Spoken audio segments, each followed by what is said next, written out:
Okay, so a while back I made a video about Rachel Dolezal,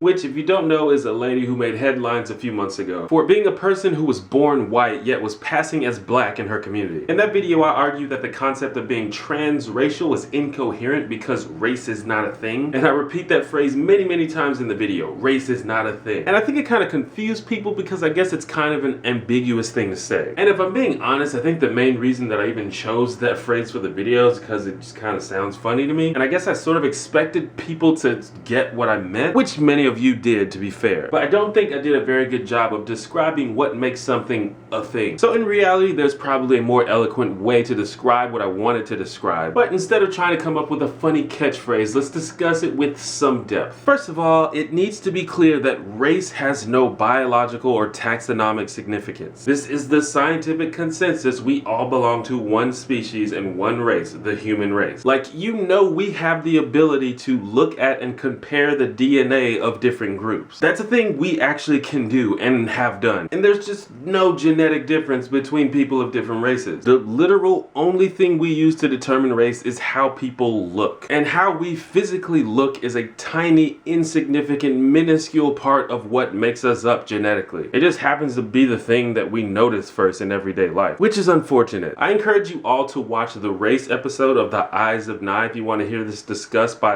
actual experts. As of now, someone has uploaded the entire episode to YouTube and I will link it, but you know how these things goes. I can't promise it'll be there forever. The Eyes of Nye, if you don't know, was a short-lived show that was basically Bill Nye the Science Guy except for an older audience. It was cool, you should check it out. So I think it's useful to point out that race is indeed wholly and entirely a social construct with no scientific basis. But as many of you had pointed out in the Dolezal video, just because something is not taxonomically significant does not in and of itself mean that it is not a thing. For example, I am a YouTuber. As you might imagine, it would be scientifically useless to classify people based on whether or not they were a YouTuber. But of course, being a YouTuber is still a thing. In many ways, I admit it's a bit misleading to simply leave it as race is not a thing, because that would seem to belittle the way that many people's lives are impacted because of their race. And I suppose it's a fair argument to say that if something affects you or the world in a real way, then it might be a real thing. And honestly, if that's what we're going with, if you want to go that far and just that far, then I'm okay with that. Because regardless of the fact that race is a construct, many people's experience are very much affected by their race. The thing that makes race unique among social constructs is the fact that individuals and groups don't pick their own race. It's entirely and annoyingly dependent on the context. And also, it's not even really clear or agreed upon what makes a race a race. And this is the primary reason why I hesitate to call race an actual thing. Like, I chose to be a YouTuber, and it's fairly agreed upon what makes a YouTuber a YouTuber. With race, it's completely up in the air and just based on the perception of whoever happens to be standing there looking at you. Like, these women are all public figures with similar complexions and similar features, but what is their race? Not their nationality or ethnicity,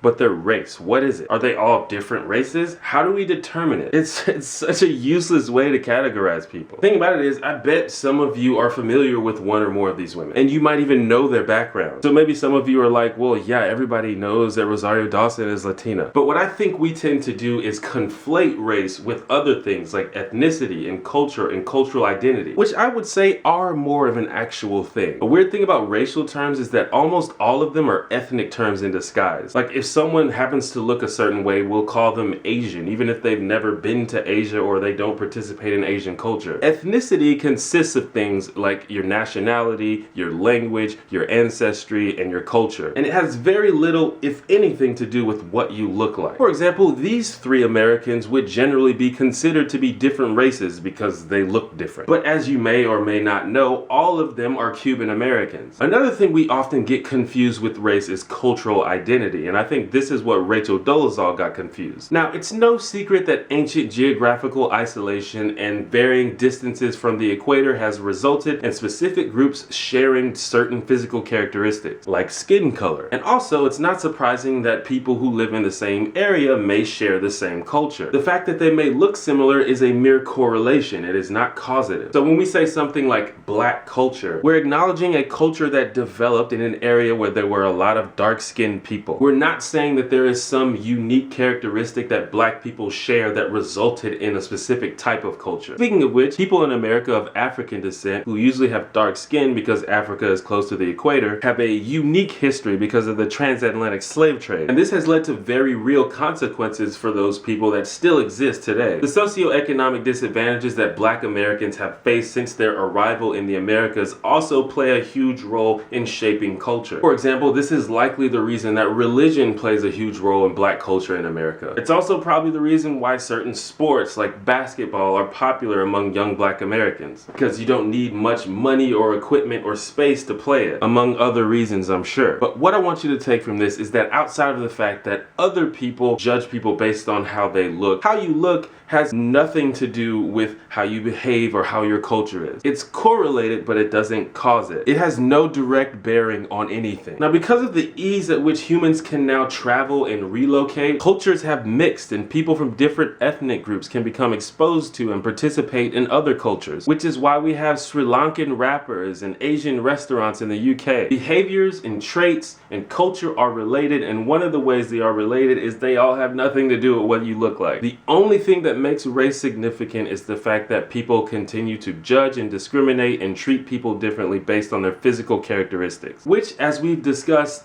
are meaningless. And that's the main reason racism is so idiotic to begin with. That's just me though. What should the next video be about? Drop a comment. I want to go ahead and give a shout out to all of the new subscribers. How you doing? If you enjoyed the video, please hit the thumbs up button and subscribe if you like my hair. What's up, guys? Thanks you once again for watching my video.